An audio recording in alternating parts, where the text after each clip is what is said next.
ہم اسکول میں پڑھتے ہیں کہ بلڈ سرکولیشن سب سے پہلے جو سائنٹسٹ نے ڈسکور کیا وہ ولیم ہاروی ہے، تقریباً 400 سال پہلے. تحقیق کرنے پہ پتا چلتا ہے کہ ولیم ہاروی سے 400 سال پہلے، یعنی 800 سال پہلے آج سے، ابن نفیس سب سے پہلے انسان تھے جس نے بلڈ سرکولیشن کے بارے میں ذکر کیا. اور اللہ سبحانہ و تعالیٰ قرآن مجید میں سورہ نحل میں سورہ نمبر 16 آیت نمبر 66 میں بلڈ سرکولیشن کا ذکر کرتے ابن نفیس سے 600 سال پہلے، آج سے 1400 سال پہلے، ولیم ہاروی سے 1000 سال پہلے اور ابن نفیس سے 600 سال پہلے بلڈ سرکولیشن کا ذکر ہے قرآن مجید میں. آج ہم جانتے ہیں سائنس ترقی کرنے کے بعد کہ انسان جب کھانا کھاتا ہے تو کھانا پیٹ میں جاتا ہے، پیٹ سے جاتا ہے اتڑیوں میں، اتڑیوں سے خون کے ذریعے کئی اعضاؤں میں جاتا ہے، آرگنز میں جاتا ہے، انکلوڈنگ میموری گلینڈ، انکلوڈنگ چھاتی کی پستے میں، جہاں سے نکلتا ہے دودھ.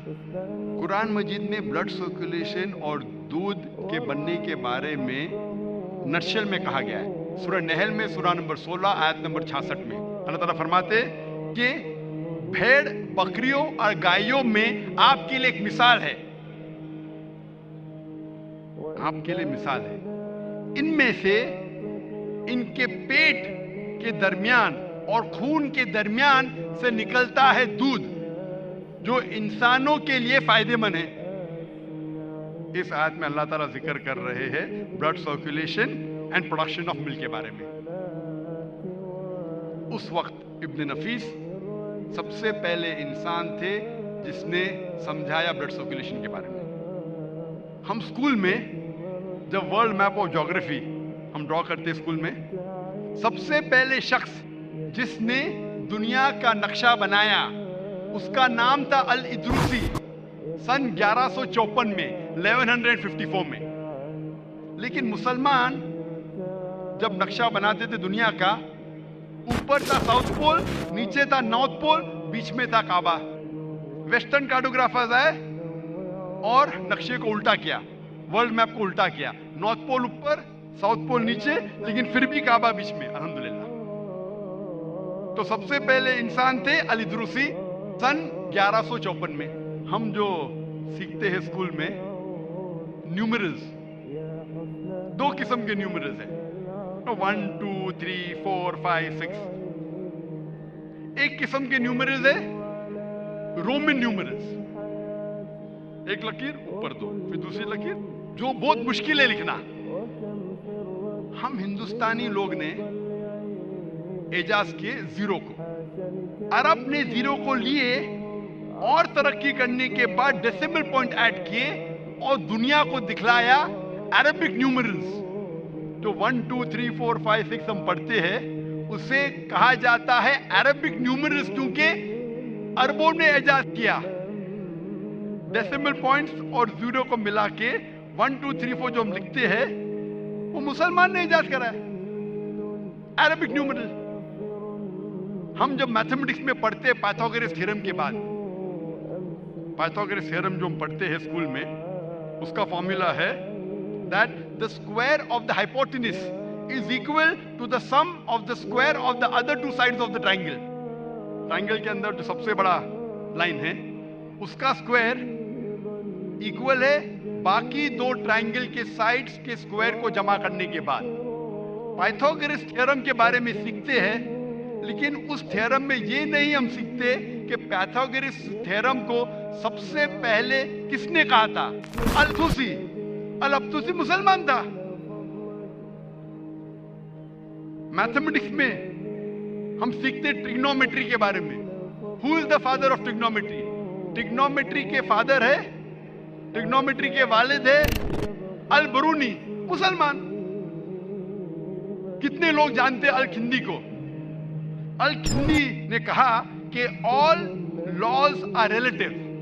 اس وقت جب گیلیلیو، ڈیسکارٹس، آئزیک نیوٹن کہتے تھے کہ all laws are absolute، اس وقت الکھندی کہتے تھے all laws are not absolute. اس کے بعد کئی سال بعد البرٹ آئنسٹائن آئے، انہوں نے پروپاؤنڈ کیا تھیوری آف ریلیٹیوٹی.